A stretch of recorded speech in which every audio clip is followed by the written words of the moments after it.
Fala pessoal, ligado no canal, mais um vídeo do canal. Pessoal, estamos aqui com essas embreagens aqui, ó, esse disco. O disco usado aqui no Gol, do G4.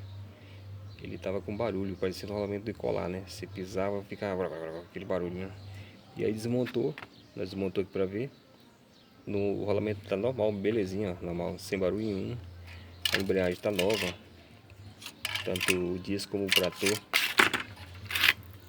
Tá novo, né? Mas tinha aquele barulho. Aí nós fizemos uma análise aqui.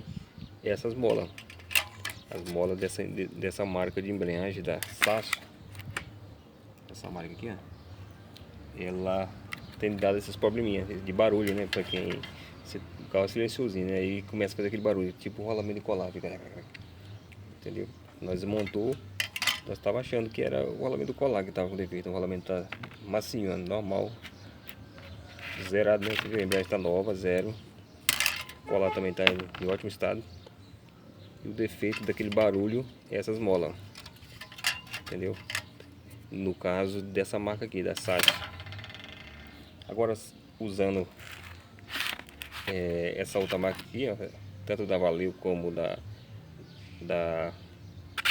Look, nunca deu problema, hein? Aí nós fizemos uma análise aqui, o sistema de mola dela aqui, ó, é bem mais reforçado, ó. Tem duas molas, uma dentro da outra, você vê, né? Onde está a localização das molas. Então quer dizer que não, a respeito de barulho no disco, por causa das molas, não acontece, hein?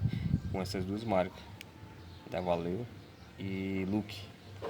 Agora já a Sacho aqui, ó, o Sacho, ela começa, você monta nova, né? Não faz barulho. Depois, com o tempo, ela começa a fazer aquele barulhão, parecendo que é o rolamento do colar estragado. Você pisa, né, e fica...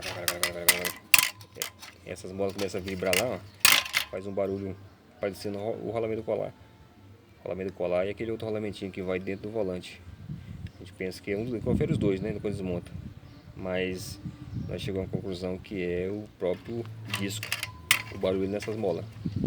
É isso aí, mais uma dica do canal. Valeu!